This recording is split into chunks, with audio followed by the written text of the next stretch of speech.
दिल ये चाहता है प्रभु तुमको निहारने को। दिल ये चाहता है मन में उतारने को। दिल ये चाहता है तुम सामने हमारे, तुम साथ में हमारे, तुम सामने हमारे, तुम साथ में हमारे, तो भी पुकारने को। दिल ये चाहता है तुमको निहारने को। दिल ये चाहता है मन में उतारने को। दिल ये चाहता है।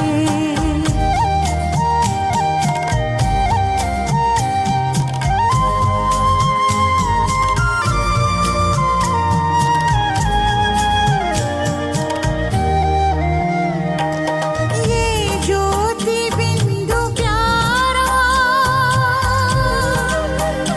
क्या रूप है तुम्हारा। किरणों ने रूहों का रूप है संवारा, रूप है संवारा। किस्मत संवारने को। दिल ये चाहता है मन में उतारने को। दिल ये चाहता है तुम सामने हमारे, तुम साथ में हमारे, तो भी पुकारने को।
अंतर मन में ज्योति जगा लो, होगा दूर अंधेरा।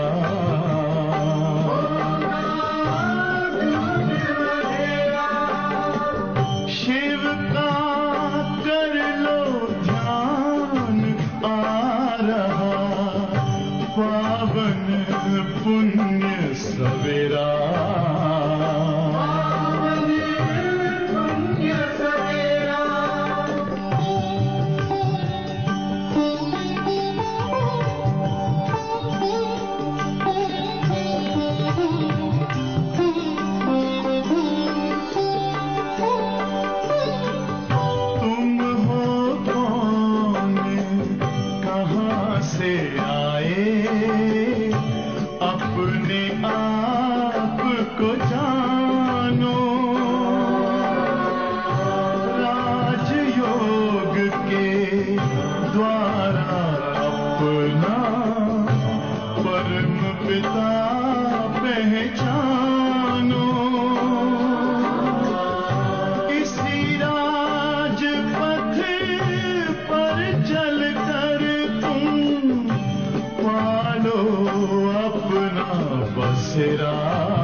ज्योति जगा लो, होगा दूर अंधेरा।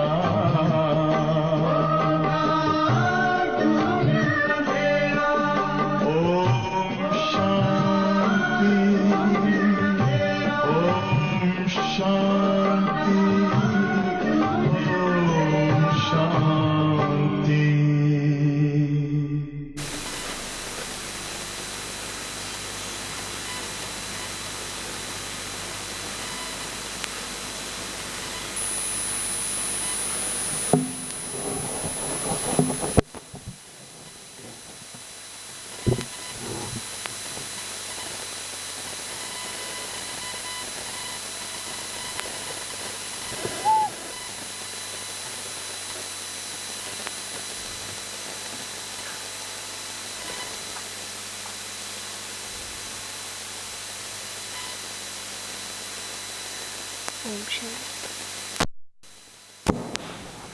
ओम शांति। Good morning.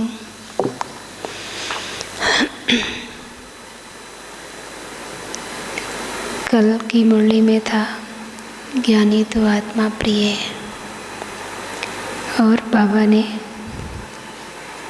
एक स्मृति दिलाई थी, तुम्हें घर छोड़े 5000 वर्ष हो गए। घर जाने की याद आई, बार बार घर गए।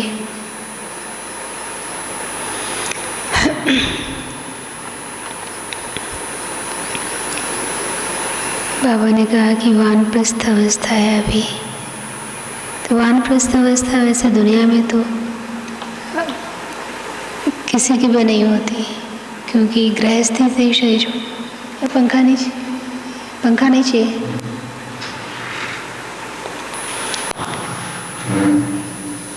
गृहस्थ से ही शरीर छोड़कर जाते हैं।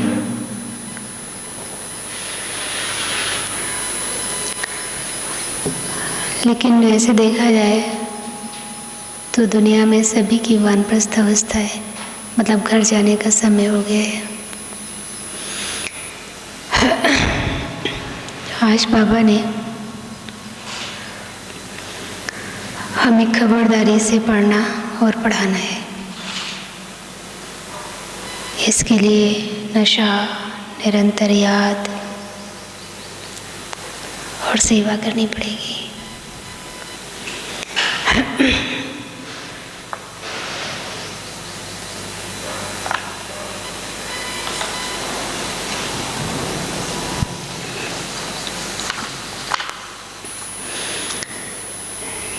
कल घर जाने की तैयारी, आज सच्ची सैल्वेशन आर्मी बने। डूबे हुए बेड़े को पार लगाना है।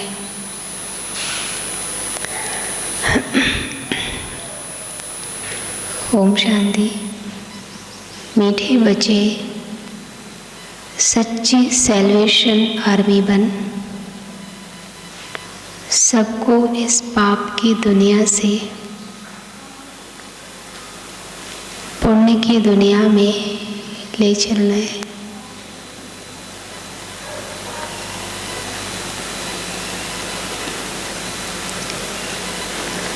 पाप की दुनिया से पुण्य की दुनिया में ले चलना है। सबके डूबे हुए बेड़े को पार लगाना है।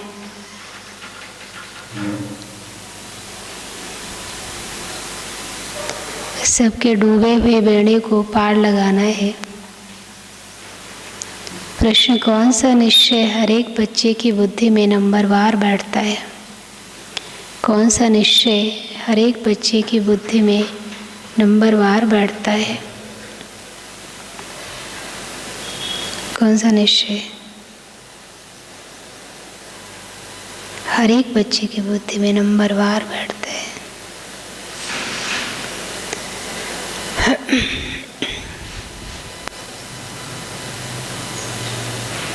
उत्तर, पतित पावन हमारा मोस्ट विलव्ड बाबा। पतित पावन हमारा मोस्ट विलव्ड बाबा हमें स्वर्ग का वर्षा दे रहा है। ये निश्चय हर एक की बुद्धि में नंबरवार बैठता है। अगर पूरा निश्चय किसी को हो भी जाए, अगर पूरा निश्चय किसी को हो भी जाए तो माया सामने खड़ी है, तो माया सामने खड़ी है। बाप को भूल जाते हैं, फेलो पड़ते हैं। जिन्हें निश्चय बैठ जाता है, जिन्हें निश्चय बैठ जाता है, वो पावन बनने के पुरुषार्थ में लग जाते हैं। बुद्धि में रहता है अब तो घर जाना है। कल भी याद दिलाया था ना, 5000 वर्ष पूरे हुए, अब घर चलना है। बुद्धि में रहता है अब तो घर जाना है। ओम शांति। देखो, मीठे मीठे सिकेल्दे बच्चों प्रति गुड मॉर्निंग। आप लोग बोले, मीठे मीठे सिकेल्दे बाबा आपको गुड मॉर्निंग। बच्चे ये तो जानते हैं, आप लोग बोले, बच्चे ये तो जानते हैं कि सतयुग में सदैव क्या होगा? Good morning, good day, good everything, good night, सब गुड ही गुड है। और अभी आप देखें, कई लोग ऑफिस में जाते हैं और जब उनसे छोटे लोग या वो अपने से बड़ों से गुड मॉर्निंग करते हैं तो वो लोग मॉर्निंग मॉर्निंग करते हैं। गुड नहीं बोलते हैं, गुड से जैसे उनको एलर्जी है, तो वो सही बात करते हैं। जब गुड है ही नहीं तो क्या बोलें गुड मॉर्निंग? या थोड़ी देर बाद अभी वो डांट लगाना शुरू करेंगे तो फिर गुड क्या? सत्युग में सदैव गुड मॉर्निंग।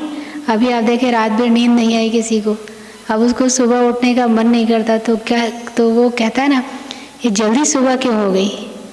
अलार्म बजता तो उसको गुस्सा आता है ना, तो गुड का है। फिर गुड डे, सारा दिन उसको इतनी मेहनत करनी पड़ती है, उसके बावजूद भी कई लोग संतुष्ट नहीं होते, तो वो बहुत क्या बोलेंगे, घर में बहुत डिस्टर्ब रहता है। या कई लोगों के देखे कि एक हम सुनाते थे ना, वो भाई के आ जाता था 5 बजे चौक पर, घर में वो 10 ही बजे आता था रेलवे स्टेशन से, क्योंकि उसकी युगल बहुत गुस्सा करती थी। तो उसके लिए डे गुड नहीं है, नाइट गुड है, और गुड एवरीथिंग। अभी आप देखें, शरीर भी, शरीर जो चीज़ें हैं, कहाँ है एवरीथिंग। यहाँ तो न गुड मॉर्निंग है न गुड नाइट है, सबसे बुरी है नाइट। अभी तो दिन भी बहुत बुरा, नाइट भी बुरी। तो सबसे अच्छा क्या है? सबसे अच्छा क्या है? सवेरा। देखो आप जो है, जिनको रात में नींद नहीं आती उनको भी सुबह नींद आ जाती है, और सुबह उठते हैं तो बीमार व्यक्ति को भी जब वो स्नान करेगा तो उसे थोड़ा फ्रेशनेस अच्छा महसूस करता है, जिसको अमृत वेला कहा जाता है। तुम्हारा हर सेकंड गुड ही गुड है। क्यों? प्राप्ति, मिलन। बच्चे जानते हैं कि इस समय हम योग योगेश्वर और योग योगेश्वरियाँ हैं। ईश्वर जो तुम्हारा बाप है वह कर योग सिखलाते हैं, अर्थात तुम बच्चों का एक ईश्वर के साथ योग है। तुम बच्चों को योगेश्वर के बाद ज्ञानेश्वर बाप का पता पड़ा है। योग लगा, फिर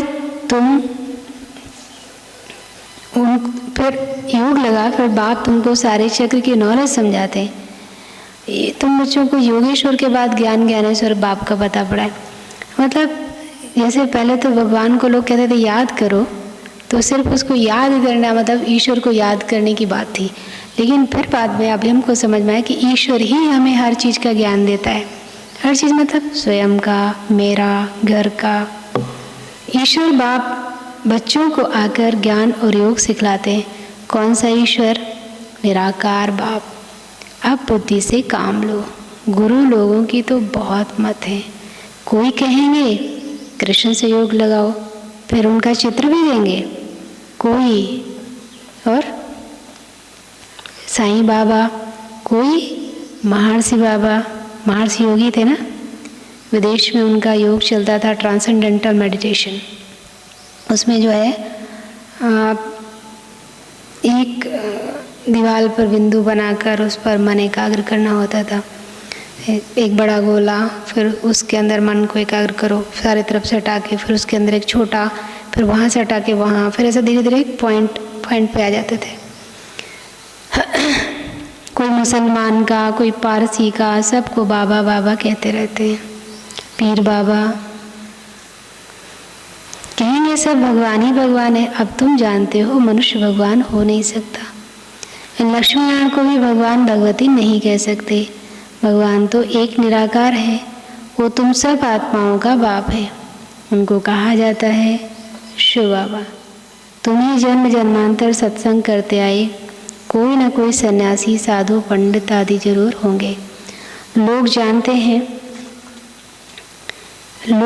हैं कि ये हमारा गुरु है, हमको कथा सुना रहे हैं। सतयुग में कथाएं आदि होती नहीं। सत्यनारायण की कथा, तीजरी की कथा नहीं होती। बाप बैठ समझाते हैं। सिर्फ भगवान व ईश्वर कहने से रचना नहीं आती। कौन सी रचना? संबंध की, प्रेम की, प्राप्तियों की। क्योंकि ईश्वर माना बहुत बड़ा और हम माना बहुत छोटे, चरणों की धूल का एक कण। हमको वो बाप है तो बाबा कहने से संबंध स्नेहपूर्ण हो जाता है। तुम जानते हो हम बाबा मम्मा के बच्चे बने हैं, जिससे हमको स्वर्ग के सुख मिलते हैं। ऐसा कोई भी सत्संग नहीं होगा। कैसा?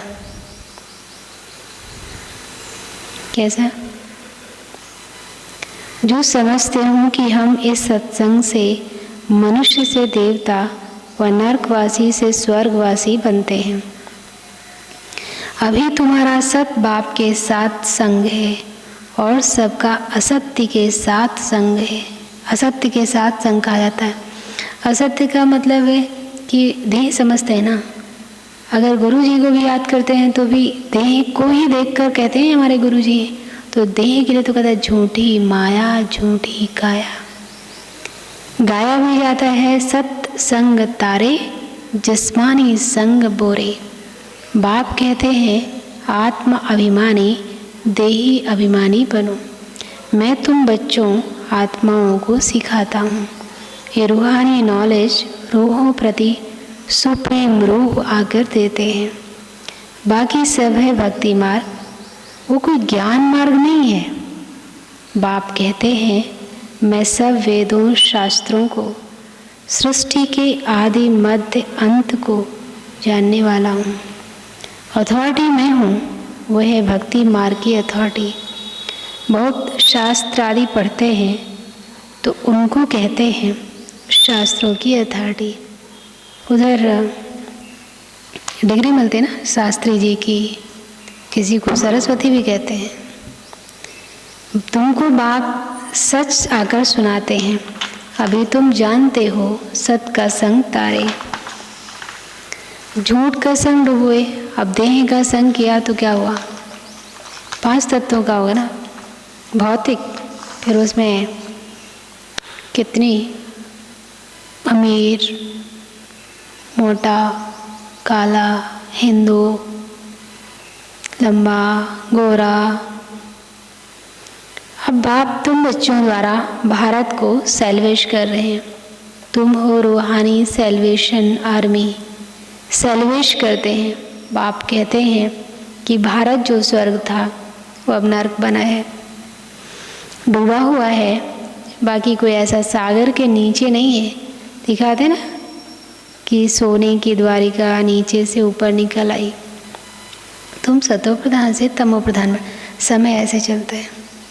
तो यहाँ पे अगर कलयुग है तो जरूर है कि सतयुग नीचे, नीचे का मतलब नीचे धरती के नीचे थोड़ी दबा हुआ है। सतयुग है, सतयुग देता है सतो प्रधान, वो बड़ा स्टीमर है। तुम स्टीमर में बैठे हो। ये पाप की नगरी है क्योंकि सब पाप आत्माएं हैं। वास्तव में गुरु एक है, उनको कोई जानते नहीं। हमेशा कहते हैं ओ गॉड फादर, ऐसे नहीं कहते गॉड फादर कम प्रीसेप्टर, नहीं, सिर्फ फादर कहते हैं। वो पतित पावन है तो गुरु भी हो गया, पतित से पावन बनाते हैं। सर्व का पतित पावन सदगति दाता एक है। देखो बाबा के कितने नाम टाइटल हो गए। इस पतित दुनिया में कोई भी मनुष्य सदगति दाता और पतित पावन हो नहीं सकता। बाप कहते हैं कितनी एडल्ट्रेशन करप्शन है। कोई भी काम बिना रिश्वत के कोई ना करना चाहता है और हो भी नहीं रहे। अब मुझे कन्याओं और माताओं के द्वारा सबका उद्धार करना है। देखो कितनी सुंदर दुनिया थी। तुम सब ब्रह्मा कुमार कुमारियाँ भाई बहन हो गए, नहीं तो डाढ़े का वर्षा कैसे मिले? डाढ़े से वर्षा मिलता है। 21 पीढ़ी अर्थात स्वर्ग की राजाई, कितनी बड़ी कमाई है। यह है सच्ची कमाई सच्चे बाप द्वारा। सच्ची कमाई का मतलब मेरे साथ चलती है। जो स्थूल कमाई है वो तो इधर ही रह जाती है। और ये भी नहीं है कि जैसे मान लो किसी ने बहुत कमाया और लोग कहते हैं कि एक बार हमने जुकरबर्ग का पढ़ा था कि अगर वो इतने लाख रुपया खर्चा करे एक ज़िंदगी में तो उसको कई सौ जिंदगियां लेनी पड़ेंगी, इतना उसके पास धन है। अब मान लो कि उसके पास इतना धन है कि वो बहुत आराम से एक ज़िंदगी तो कट ही सकती है, लेकिन एक ज़िंदगी में उसने अभी 1/4 ही जी थी, शरीर छोड़ दिया। तो अब उसकी अगली पीढ़ी के लिए तो उसने कुछ किया ही नहीं था, अगले जन्म के लिए तो कुछ किया ही नहीं था, तो साथ नहीं गई ना, इधर ही रह गई।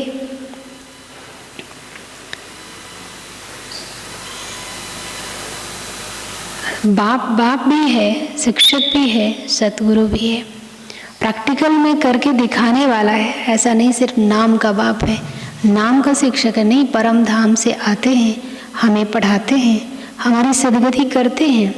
ऐसे नहीं दुनिया में लोग सतगुरु नाम रखा है, पर खुद के लिए ही दूसरे गुरु को याद करने के लिए, मतलब दूसरे गुरु को, भगवान को याद करने के लिए सहारा लेते हैं। ऐसे नहीं कि गुरु मर गया तो चेले को गद्दी मिले, वो है जिस्मानी गुरु, ये है रूहानी गुरु। अच्छी रीति इस बात को समझना है, ये बिल्कुल नई बातें हैं। तुम जानते हो हमको कोई मनुष्य नहीं पढ़ाता, हमको शिव बाबा ज्ञान का सागर पतित पावन इस शरीर द्वारा पढ़ाते हैं। तुम्हारी बुद्धि शिव बाबा तरफ, उन सत्संगों में मनुष्य तरफ बुद्धि जाएगी। वो सब है भक्ति मार्ग तरफ, वो सब है भक्ति मार्ग। अब तुम गाते हो, तुम मात पिता हम बालक तेरे, ये तो एक है ना। परंतु बाबा कहते हैं कि मैं कैसे आकर तुमको अपना बनाऊं, मैं तुम्हारा पिता हूँ तो इनके तन का आधार लेता हूँ। तो ये ब्रह्मा कौन हो गया, कौन हो गया? ये हमारी स्त्री भी है, तो हमारी कौन होगी? मम्मा। तो बच्चा भी है, देखो यही तो वंडर है। स्त्री भी है तो बच्चा भी है। इन द्वारा शिव बाबा बच्चों को अडॉप्ट करते हैं, तो ये बड़ी मम्मा हो गई। इनकी कोई माँ नहीं है, इनकी कोई माँ नहीं है। सरस्वती को जगत अम्बा कहा जाता है। उनको तुम्हारी संभाल करने के लिए मुकर्रर किया है। बहनें ज़्यादा थी, गवर्नमेंट ने ऐसा ऑर्डर निकाला था, तो इसलिए मम्मा को निमित्त बनाया था, नहीं तो ऑब्जेक्शन करते थे लोग। सरस्वती ज्ञान ज्ञानेश्वरी, ये है छोटी मम्मा। ये बड़ी गुही बातें हैं। अभी तुम ये गुही पढ़ाई पढ़ रहे हो, तुम्हें कैसे पास होना है? विथ रिस्पेक्ट पास होना है। ये लक्ष्मी नारायण विद रिस्पेक्ट पास हुए हैं, उनको सबसे बड़ी स्कॉलरशिप मिली है, कोई सजा नहीं खानी पड़ी। बाप कहते हैं जितना हो सके याद करो, जितना हो सके याद करो। इसको भारत का प्राचीन योग कहा जाता है। बाप कहते हैं तुमको सभी वेदों शास्त्रों का सार सुनाता हूँ। मैंने तुमको राजयोग सिखाया जिससे तुमने प्रारब्ध पाई, फिर ज्ञान क्लास हो गया, फिर परंपरा कैसे चल सकता है, फिर कैसे द्वापर में भगवान का पता हो गया। हनुमान अपनी बुद्धि से जो ठीक लगा, वहाँ कोई शास्त्र आदि होते नहीं, और धर्म वाले इस्लामी बौद्धी आदि जो हैं उनका ज्ञान गुम नहीं होता। क्यों गुम नहीं होता? क्योंकि उनके बाद फिर विनाश नहीं होता। यहाँ बाबा आते हैं, उसके विनाश एक बड़ी दुर्घटना होती है।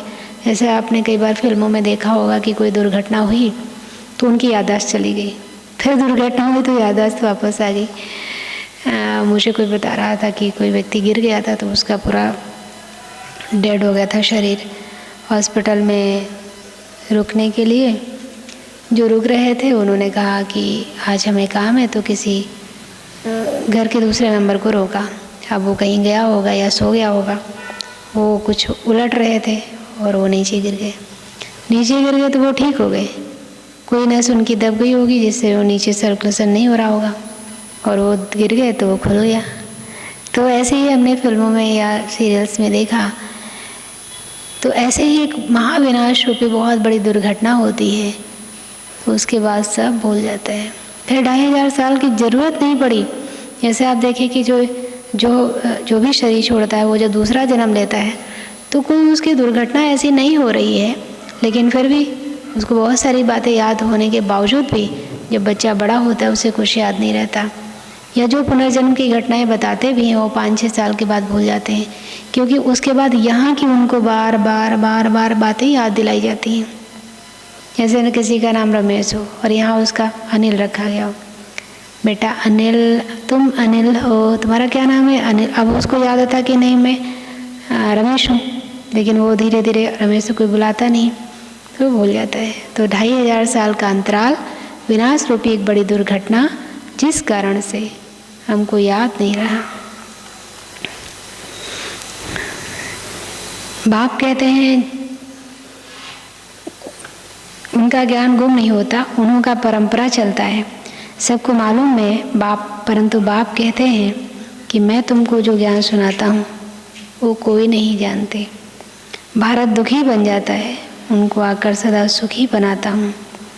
बाप कहते हैं मैं साधारण तन में बैठा हूँ, गीता में ना, मैं साधारण मनुष्य तन का आधार लेता हूँ, इसलिए मूढ़मती लोग मुझे पहचान नहीं पाते।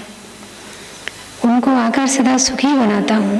बाप कहते हैं मैं साधारण तन में बैठा हूँ, तुम्हारा बुद्धियोग बाप के साथ रहे। आत्माओं का बाप है परमपिता परमात्मा, सर्व बच्चों का वो बाप है, उनके सब बच्चे ठहरे ना। सब आत्माएं इस समय पतित हैं। बाप कहते हैं मैं प्रैक्टिकल में आया हूँ। विनाश सामने खड़ा है, जानते हो आग लगेगी, सबके शरीर खत्म हो जाएंगे, सब आत्माओं को जाना है। कहाँ कहाँ जाना है कमल? कहीं जाना है वापस घर। ऐसे नहीं कि ब्रह्म में लीन हो जाएंगे व ज्योति में समाएंगे। घर जाना माना घर में रहना। ऐसा नहीं कि घर में जाके हम एकदम विलुप्त हो जाएंगे, लीन हो जाएंगे संबंधों में या चीज़ों में, नहीं। हाँ, लीन हो जाएंगे। कई बच्चे जब घर आते हैं स्कूल से तो टीवी में लीन हो जाते हैं, पर उसमें लवलीन हो जाते हैं। ब्रह्म समाजी फिर ज्योति जगाते हैं, उनको ब्रह्म मंदिर कह देते हैं। वास्तव में ब्रह्म महातत्व जहाँ सब आत्माएं रहती हैं, जैसे कहते हैं ना वो छठा तत्व है, सातवां आसमान है, तो ब्रह्म महातत्व है जहाँ रहते हैं लोग। हमारा पहले मंदिर वो है, पवित्र आत्माएं वहाँ रहती हैं। ये बातें कोई मनुष्य समझते नहीं। ज्ञान का सागर बाप बैठ तुम बच्चों को समझाते हैं कि अब हो तुम ज्ञान ज्ञानेश्वर, फिर बनते हो राज राजेश्वर। तुम्हारी बुद्धि में है कि पतित पावन मोस्ट विलव्ड बाबा आकर हमको क्या कर रहे हैं? स्वर्ग का वर्षा दे रहे हैं। कईयों की बुद्धि में ये भी बैठता नहीं है।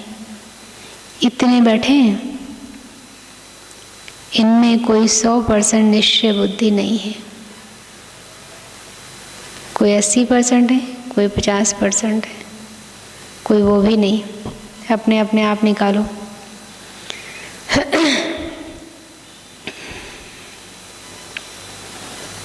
निश्चय बुद्धि कितना है? आज निश्चय पत्र लिखिएगा।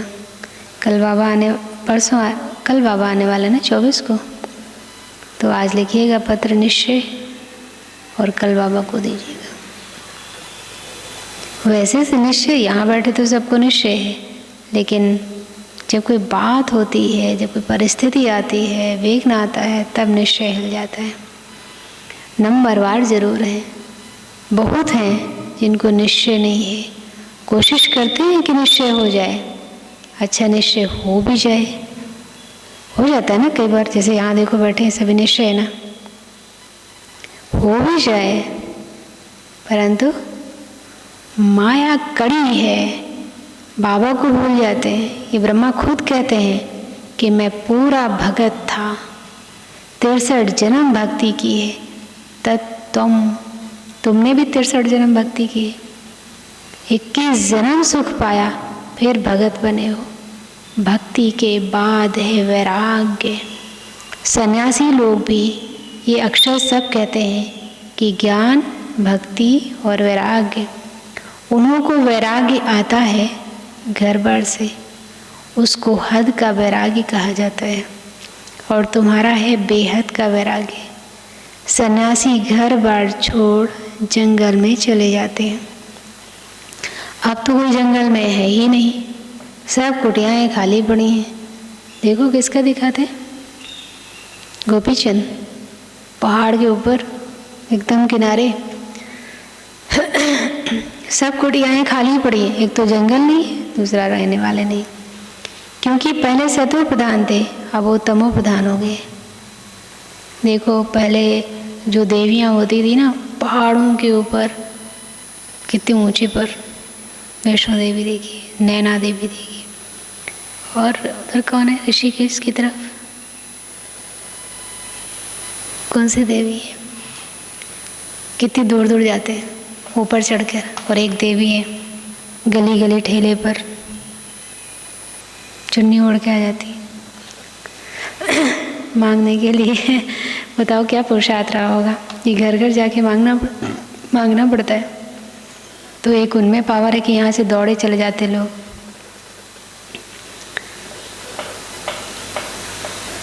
अब वो तमो प्रधान हो गए हैं, अब उनमें कोई ताकत नहीं है, इसलिए उनको खाने के लाले पड़ जाएं तो खुद ही यहाँ आगे लेने। लक्ष्मी नारायण की राजधानी में जो ताकत थी वो पुनर्जन्म लेते लेते अब देखो वे कहाँ आकर पहुँचे हैं। जैसे वो पहले ज़माने में लोगों को ज़रूरत होती थी तो वो उनके पास जाते थे, राजा लोग भी जाते थे, और वो अपनी साधना भगवान से मिलने के लिए जंगल जाते थे। महात्मा बुद्ध को देखो, राजा हरिश्चंद्र को देखो, तो वो उसके लिए जाते थे, प्रभु मिलन के लिए, साधना के लिए, मन को कंट्रोल करने के लिए। इसलिए उनको कोई चीज़ मिले तो ठीक, नहीं मिले तो ठीक। किसका दिखाते हैं कि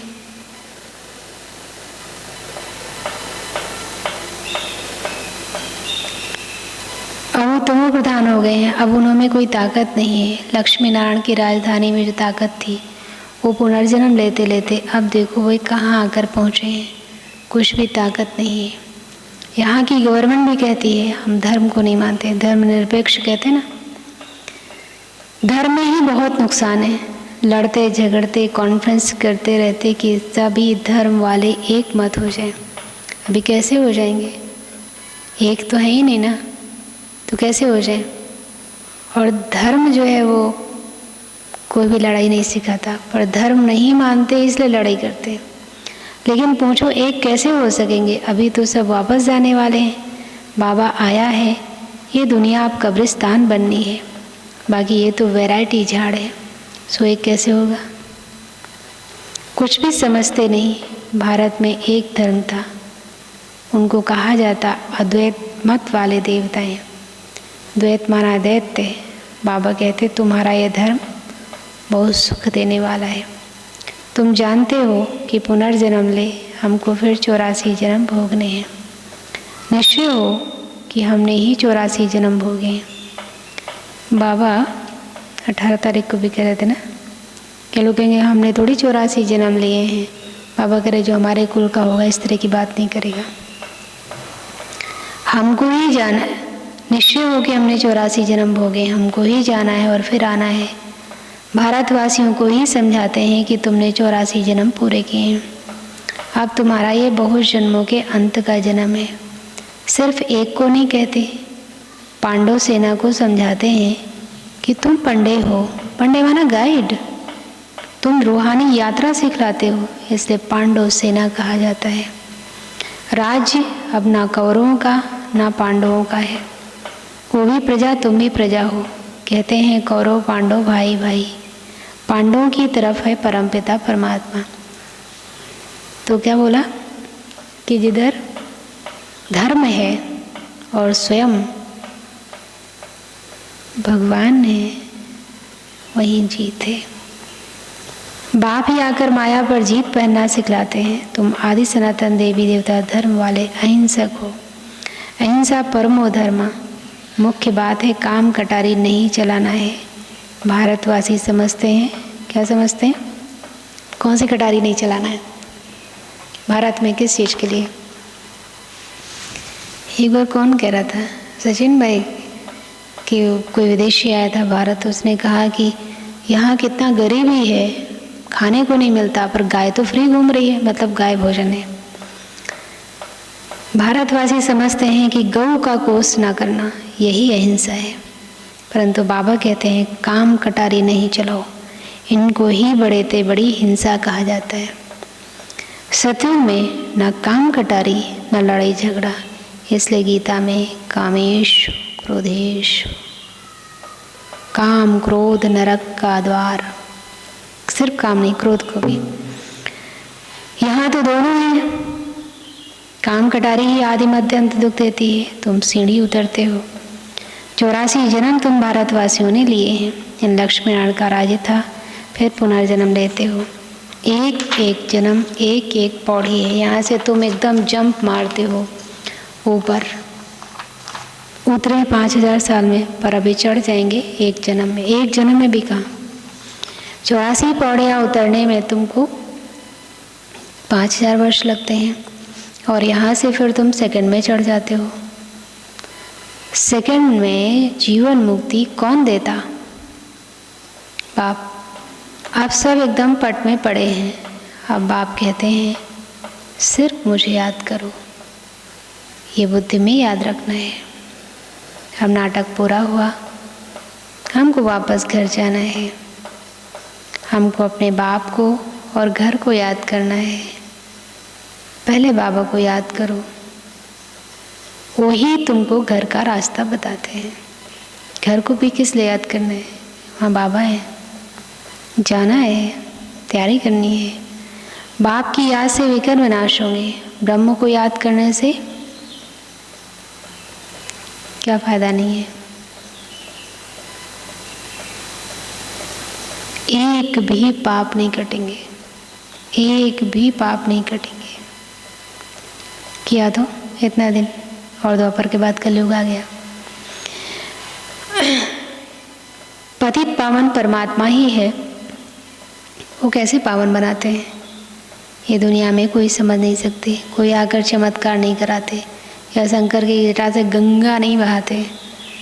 बाप को आकर स्वर्ग की स्थापना जरूर करनी है। अति के बाद अंत होता है ना, तो आप देखें हर चीज़ की अति है, तो अंत होगा तो उसके बाद शुरुआत होगी। काली अंधेरी रात के बाद सूर्य उदय होता है ना। बाप आया है तुम बच्चे जयंती मनाते हो। कब आया ये नहीं कह सकते कि इस घड़ी इस तिथि तारीख आया। शिव बाबा कब आया कैसे कह सकते हैं? साक्षात्कार बहुत होते हैं। पहले हम सर्वव्यापी समझते थे या कह देते थे आत्मा सो परमात्मा। अब यथार्थ मालूम हुआ है। बाबा दिन प्रतिदिन क्या करते हैं? दिन प्रतिदिन गुही बातें सुनाते रहते हैं।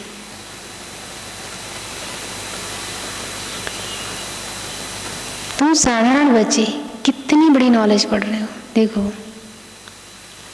तुम साधारण बच्चे कितनी बड़ी नॉलेज पढ़ रहे हो। एक तो बार बाबा ने मुरली में कहा ना कि देखो, जो दुनिया में पढ़ते हैं राजा के बच्चे, राजकुमार वगैरह, वो कैसे कोच पर बैठते हैं, और तुम विश्व के मालिक बनने वाले बच्चे कैसे साधारण ज़मीन पर बैठकर पढ़ते हो। अब तो वैसे ज़मीन पर पढ़ने का सिस्टम ही ख़त्म हो गया है। स्कूलों में भी पहले गांव में ज़मीन में पढ़ते थे ना, और अभी सबके शरीर ऐसे हैं इसलिए कोई ज़मीन में नहीं बैठ सकता। अच्छा, मीठे मीठे सिकिलदे बच्चों प्रति माता पिता बाप दादा का याद प्यार और गुड मॉर्निंग। रूहानी बाप की रूहानी बच्चों को नमस्ते। हम रूहानी बच्चों की रूहानी बाप दादा आपको गुड मॉर्निंग और नमस्ते। धारणा के लिए मुख्य सार। विद रिस्पेक्ट पास होने के लिए सजाओं से छूटने का पुरुषार्थ करना है। अब सजा खा के तो रिस्पेक्ट नहीं मिलने वाली ना, तो विद रिस्पेक्ट पास होने के लिए सजाओं से छूटने का पुरुषार्थ करना है। याद में रहने से ही स्कॉलरशिप लेने के अधिकारी बन सकेंगे। याद में रहने से ही स्कॉलरशिप लेने के अधिकारी बन सकेंगे। दूसरा, सच्चा पांडव बन सबको रूहानी यात्रा सिखलानी है। सच्चा पांडव बन सबको रूहानी यात्रा करानी है।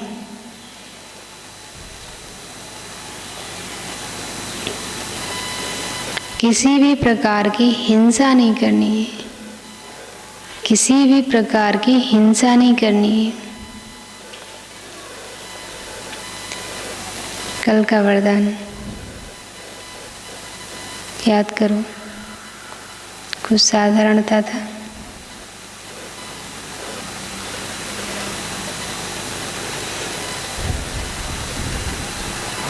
चलो आज का वरदान लेने।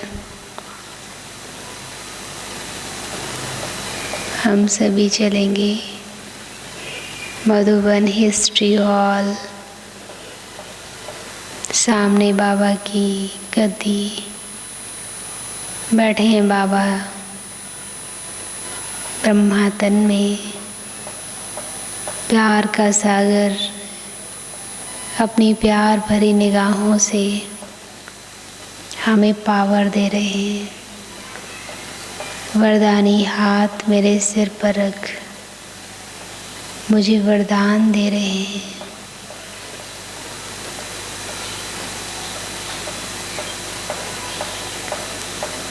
मास्टर सर्वशक्तिमान की स्मृति द्वारा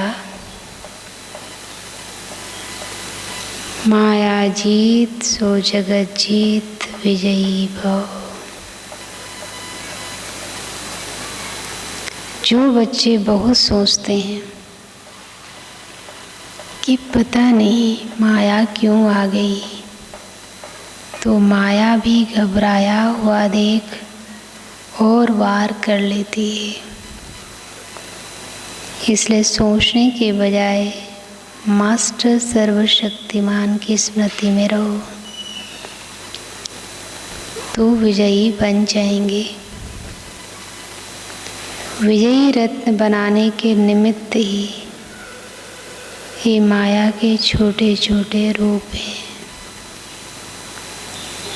इसलिए स्वयं को माया जीत जगत जीत समझ माया पर विजय प्राप्त करो।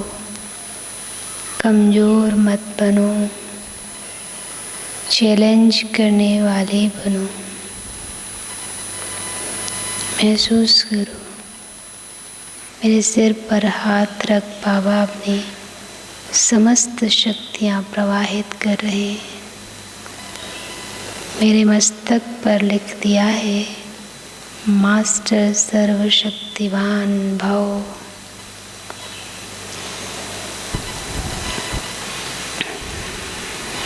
अभी नोट करो, मास्टर सर्वशक्तिवान की स्मृति द्वारा माया जीत सो जगत जीत विजयी भव।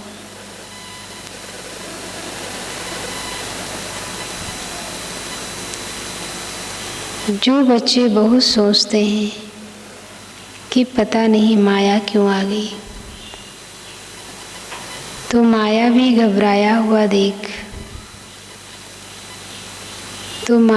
घबराया हुआ देख और वार कर लेती है।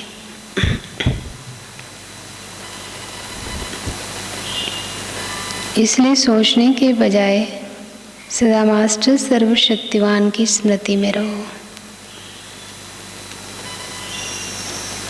इसलिए सोचने के बजाय सदा मास्टर सर्वशक्तिवान की स्मृति में रहो तो विजयी बन जाएंगे।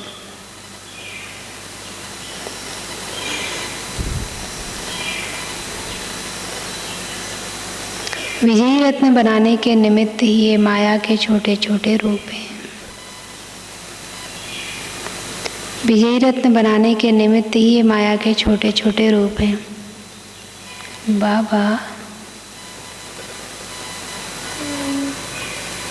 शायद 16 तारीख को कह रहे थे ना, परीक्षा नीचे गिराने नहीं आती, आगे बढ़ाने के लिए आती है। तो ये विजयी रत्न बनाने के निमित्त ही माया के छोटे छोटे रूप। इसलिए स्वयं को माया जीत जगत जीत समझ, इसलिए स्वयं को माया जीत जगत जीत समझ माया पर विजय प्राप्त करो। कमजोर मत बनो, चैलेंज करने वाले बनो।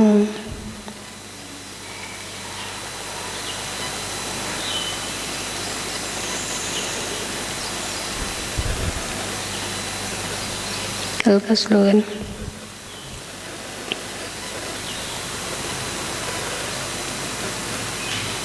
आज का नोट करो।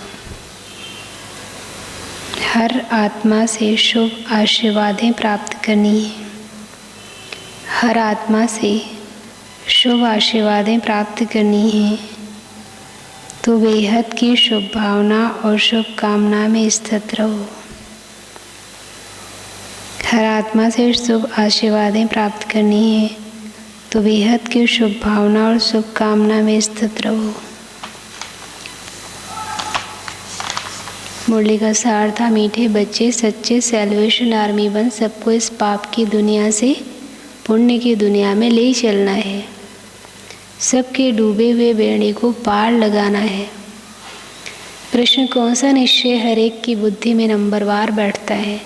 पतित पावन हमारा मोस्ट विलव्ड बाबा हमें स्वर्ग का वर्षा दे रहा है। ये निश्चय हर एक की बुद्धि में नंबरवार बैठता है।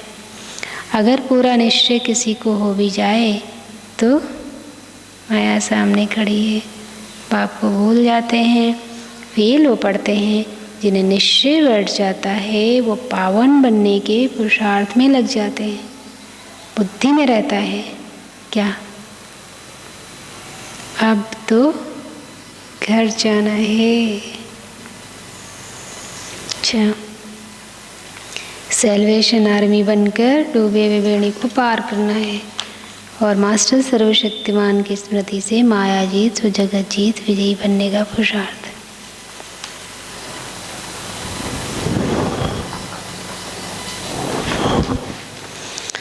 अव्यक्त इशारा सदा लवलीन स्थिति का अनुभव करो। नंबर 23, मास्टर नॉलेजफुल, मास्टर सर्वशक्तिमान के स्टेज पर स्थित रहे।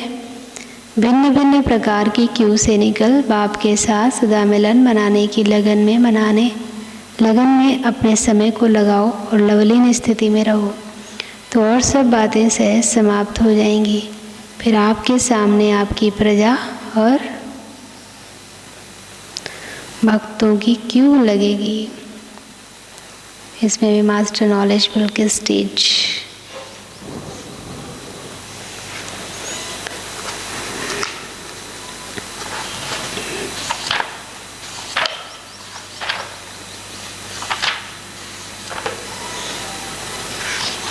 आज का पुरुषार्थ गुण है एक्यूरेसी और समान में आत्मा सदा विजयी हूँ और 2 समान रखेंगे। मैं मास्टर सर्वशक्तिवान हूँ। अव्यक्त वाणी है 21-1-71। अब नहीं तो कभी नहीं। देखो अब घर जाने का पुरुषार्थ करना है तो अब नहीं तो कभी। बहुत छोटी मुरली है, बहुत छोटी धारणा। विजयी रत्न बनाने के लिए ही ये माया के छोटे छोटे रूप हैं। इससे ना तो शिकायत ना तो डर। अटेंशन, हर आत्मा से शुभ आशीर्वाद लेने। जब भी हम संपर्क में आए, बात करें, संकल्प करें, साथ में काम करने वाले हैं तो मुझे ये ध्यान रहे कहाँ कहाँ कमज़ोर बन जाते हैं, ये चेकिंग करनी है। कहाँ कहाँ अभी तक हम कमज़ोर पड़ जाते हैं। देहभान में आते हैं तो छोटी बात में भी हमको कमज़ोरी लगती है। और हर घंटे योग 2 बार और सकाश सारे विश्व को देना है। चिंतन, माया को चैलेंज कैसे करेंगे? माया को चैलेंज करने वाले बने तो कैसे करेंगे? और दूसरा, विद रिस्पेक्ट पास होने का आपका पुरुषार्थ क्या है? विद रिस्पेक्ट पास होने का पुरुषार्थ। और तीसरा, किसी भी प्रकार की हिंसा तो नहीं करते, जैसे वाणी से, चलने से। और अव्यक्त वाणी का जो हमें लगा, समय को वरदान है, सर्वात्माओं को वरदान प्राप्त करने का। बाबा ने कहा ना अब नहीं तो कभी नहीं, तो समय को वरदान है, सर्वात्माओं को वरदान प्राप्त कराने का। और दूसरा, समय व स्वयं को याद रखने से अनेक जन्मों की श्रेष्ठ प्रारब्ध पा सकते हैं। और लास्ट है, आत्मिक उन्नति के लिए अपने को अकाल मोड़ समझकर चलने से अकाली मृत्यु, अकाल व सर्व समस्याओं से बच सकेंगे। अब देखो कितना सहज है। अकाल मोड़ समझेंगे तो अकाल मृत्यु, अकाल व सर्व समस्याओं से बच जाएंगे। तो आज सारा दिन ये भी याद रखें, अकाल मूर्त आत्मा हूँ। और आज जो गुण को एक्यूरेट सी रखनी है वो संबंधियों से, मतलब एक्यूरेट संबंध हो। जितना काम है बस उतनी बात है। और भावना एक्यूरेट हो। ऐसा नहीं कि